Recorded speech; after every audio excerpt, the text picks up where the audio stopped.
आज फिर से आप लोगों के लिए एक और क्लास लेके आया हूँ जिसमें आप लोगों ने सीखना है fundamental data type in C plus plus.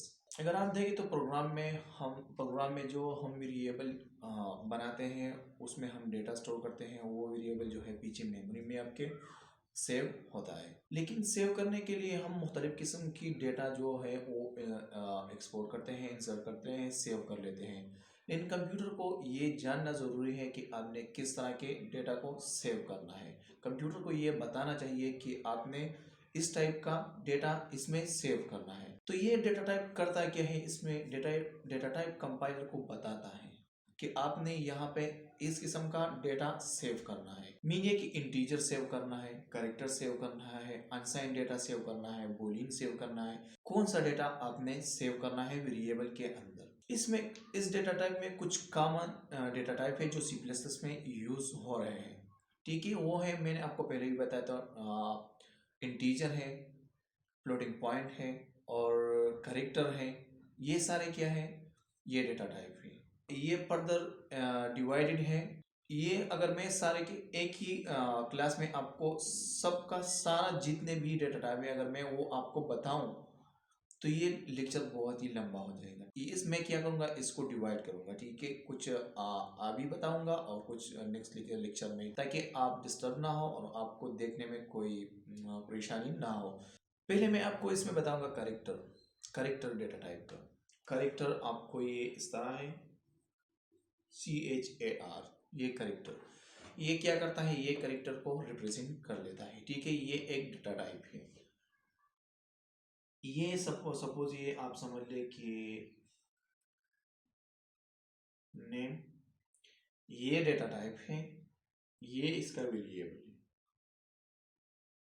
ये मैंने इसको एक करेक्टर असाइन कर लिया। ठीक है, ये ये आपका डेटा टाइप है जो ये कंपाइलर को बता रहा है कि आपने किस किस्म का डेटा मेमोरी में सेव करना है। ठीक है, अब ये करेक्टर है, अगर यहाँ पे मैं इसके बजाय यहाँ इसको 1 असाइन कर लूँ तो ये ठीक नहीं, ये रॉन्ग है।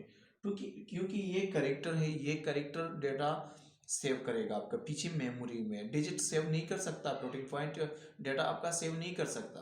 तो ये इसका आपने क्या करना है, करेक्टर के लिए इसको यूज करना है। करेक्टर को ही रिप्रेजेंट कर लेता है, जैसे ABCD अप टू जेड। हर डेटा टाइप का अपना ही एक लिमिट है डेटा सेव करने का। वेरिएबल में जो डेटा सेव कर लेता है, आपने जो सेव करना है, तो उस डेटा टाइप का अपना एक लिमिट होता है। ठीक है, कि आपने सपोज आपके पास एक 1 GB USB है, अगर आपने उसमें कोई लेक्चर डालना है, मूवी डालना है, जो भी डेटा आपने डालना है, तो उस 1 GB में आप उतना ही डेटा सेव कर सकते हैं जितना उसमें आता है, ज़्यादा आप सेव नहीं कर सकते। ठीक है, तो इस डेटा टाइप का, इस करेक्टर का भी अपना एक साइज है। इसका 8 बिट साइज है। 8 बिट 1 बाइट का इक्वल है। आप 8 बिट भी का कह सकते हैं कि इसका साइज 8 बिट है, और 1 बाइट भी आप कह सकते हैं कि इसका साइज जो लिमिट है, जो कैपेसिटी इसका, वो 1 बाइट है या 8 बिट है। इसके टू डिस्टिंक्ट टाइप्स है, एक है साइन और ये एक है अनसाइन। इसकी ये दो टाइप्स है फर्दर, और वो भी इसी तरह का इतना ही मेमोरी उसमें भी है, आप 1 बाइट मेमोरी उस दोनों में भी है। ठीक है, अमाउंट जो सेम डेटा अमाउंट जो है आप उसमें सेव कर सकते हैं। मैं आपको एक एग्जांपल दे रहा हूँ।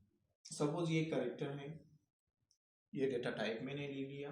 ठीक है, यहाँ मैं एक वेरिएबल बना लेता हूँ। सपोज मैंने लिख दिया जिंडो।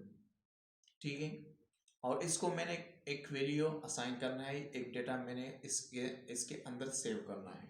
मैं कह रहा हूँ एम स्टैंड फॉर मेल। ये मैंने इसमें डेटा सेव कर लिया जेंडर वेरिएबल में, और ये वेरिएबल कहाँ सेव है, पीछे मेमोरी में। मैंने आपको पहले क्लास में बताया था। ठीक है, कि ये पीछे मेमोरी में आपका डेटा स्टोर हो लेता है।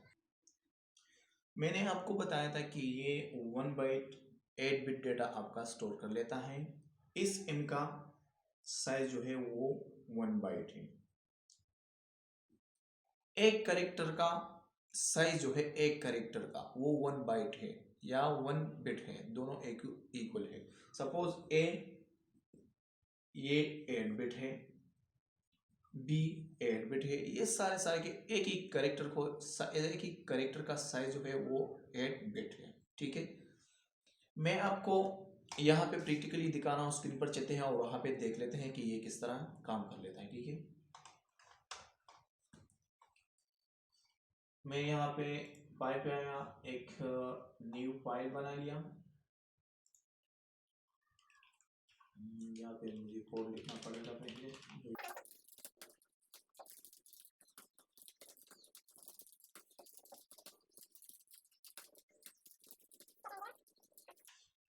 जीरो ये लिख दिया।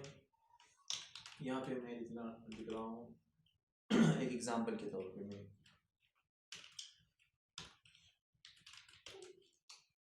एंटर जिन, सपोज मैं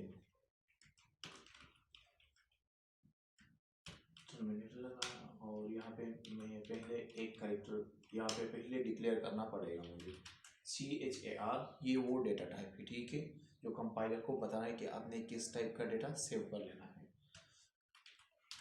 मैं यहाँ पे जनरल ले रहा हूँ, जनरल, और इसको असाइन कर लेता हूँ मैं। इसको सिंगल कोटेशन में आपने, सिंगल कोटेशन के इनसाइड आपने डेटा लिखना है। ठीक है, मैं यहाँ पे लिख रहा हूँ M और टर्मिनेटर। मैं यहाँ पे लिख रहा हूँ जनरल एजो, यहाँ पे लिख रहा हूँ मैं जनरल। इसको अब मैं रन कर लेता हूँ। पहले इसको सेव करना पड़ेगा। ये यहाँ पे इसके लिए एक फोल्डर बना लेता हूँ। यहाँ पे मैं लिख लेता हूँ फॉर सपोज, और इसको मैं लिखती हूँ डेटा टाइप्स। सेव कर लिया, इसने मुझे वो result the. Gender is M, मैंने क्या किया, उस M को जेंडर वेरिएबल में सेव कर लिया और उसका जो डेटा टाइप है कैरेक्टर, उसने कंपाइलर को बता दिया कि आपने इस टाइप का डेटा स्टोर करना है। ठीक है, अगर मैं इसको इंटीजर डेटा सेव करना चाहता हूँ तो मैं नहीं कर सकता। ठीक है, क्योंकि इसका डेटा टाइप है अलग है, ये कैरेक्टर के लिए है और डिजिट के लिए अलग है, इंटीजर है, फ्लोट है, हर डेटा के लिए अपना अपना एक डेटा टाइप है। ठीक है, मुझे उम्मीद है आपको ये क्लास पसंद आया होगा। ये इसके लिए शॉर्ट में क्लास ले रहा हूँ ताकि आपको समझ भी आ जाए और टू द पॉइंट बात हो। ठीक है, ताकि ज़्यादा आपका टाइम भी वेस्ट ना हो। Thank you so much for watching.